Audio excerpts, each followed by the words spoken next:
Hey everyone, Carlos here with Bearboard Traders, and in this video we're going to go over my recap and some of the stuff we had on watch this morning that just didn't get no good continuation. So we'll get into that shortly, but first let's talk about this question in regards to one of our last recap. So Bose is basically asking here, where was my stop on this Delta trade, and also do I use mental or hard stop? So you are correct, my stop was right at the opening of this candle. That's a good technical level. That's the next technical level once you lose the VWAP. So first of all, I don't want to see this trade lose the VWAP where my entry is at. I'm going to give it a little bit of more room towards the bottom, but if it does lose that VWAP, I never want to go past that next technical level, which would have been that opening of that candle there. Now, as far as mental stops and hard stops, you can use both. There's no right or wrong way to decide how you're going to do your trading. So many people will argue this, say, you know, hard stop is a must when it comes to trading, but I see many traders be very successful with just using mental stops. So here's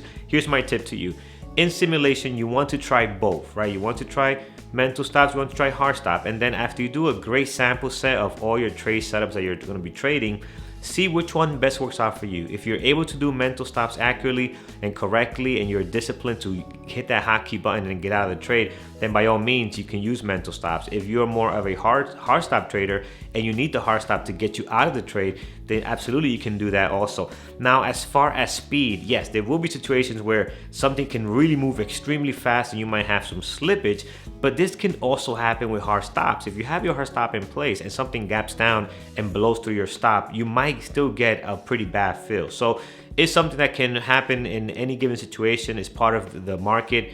You cannot control getting out specifically where you want to every single time, whether you use a hard stop or a mental stop. So again, there's no right or wrong answer. Do the one that best works for you and your style. Now, this is the one thing you need to do.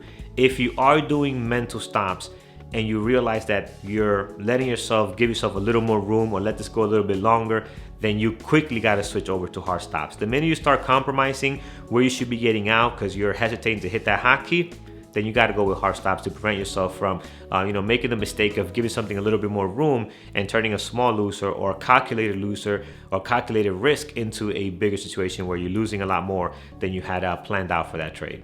Let's get into this recap.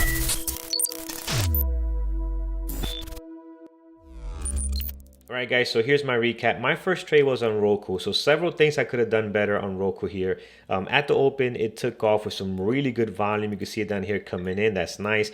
It blows right by the previous day close, which we have right on here, and it creates a very nice opening range candle here, opening range on the 5. Now, it's a little bit extended, and when you have this candle that's extended like that, the better entry. And I thought, and the worst part is I thought about this before taking my entry. I should right in this candle here, I should wait for this to come back to the next technical level, which is the previous day close line. The VWAP was not here yet, but at this point I had the previous day close line as my level where I would like to get in on this stock.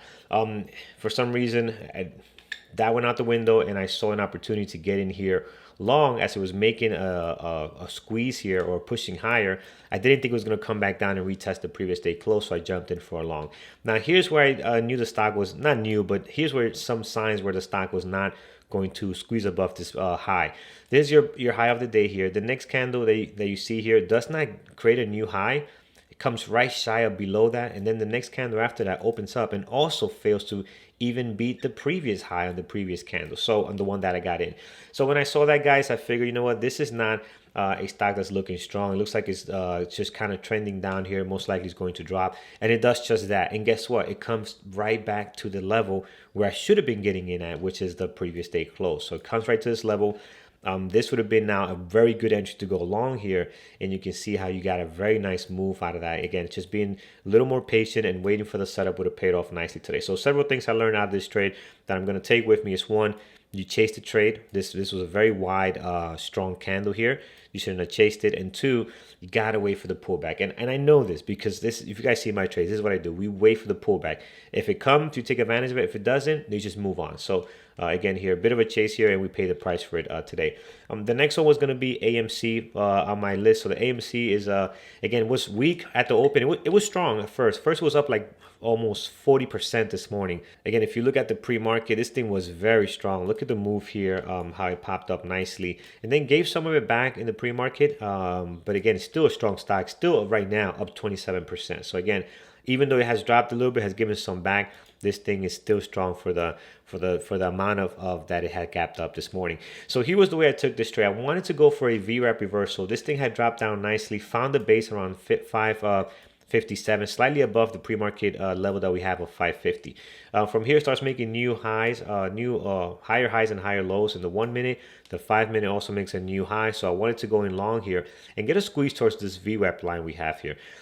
We did get a small pop. Again, this for the price of this stock is not bad. We did get a small pop. I took some profits off here, and then it started hesitating. Didn't want to get higher. When the next candle opened up, I took some off here just to protect myself from it coming back down. And then it just looked like it was going to continue to drop, so I took everything off here. We did get a drop to my break-even point, and then it bounced back up. Then again, it starts showing signs of strength again and trying to get back again to this VWAP. So I also, in the channel, we saw an opportunity. We were calling it out that this thing looks like it wants to squeeze. The ask, by the way, were filled. This thing was just populated with tons of ask sitting on here waiting to get filled. So once again, we went long. Again, hesitates to get any continuation. Could not reach that VWAP line. Could not get that squeeze going above 6. 6 was a very strong resistance for this stock. Now, then again, it hesitated. I started scaling down on my position just to have less in case it was going to go against me. To the point that I had about a little bit, about 25% left of my position. I just took everything out because it just took too long to get going, right? Sometimes when you get in a position, you want this to move immediately. If your move doesn't happen right away, just get out of the trade and look for another opportunity. So those were my 3 trades today, guys. Again, not the best day. We probably, with commissions, we probably break even or even red, slightly red. So we'll see. But again, overall, not the best day. Just not a lot of things having great continuation. The 2 that had some really good continuation was it BA? No, it was BYND. BYND was nice. I wish I would have been in this trade. Look how beautiful that traded today. And the other one was Microsoft. Yes, Microsoft was another one. Look at how beautiful that open range breakup was. A nice pullback here, and then just takes off and never looks back. So unfortunately, we missed those, but we'll see what the market brings for us tomorrow. Take care, guys, and we'll see you at 8:30 Eastern time for the pre-market show.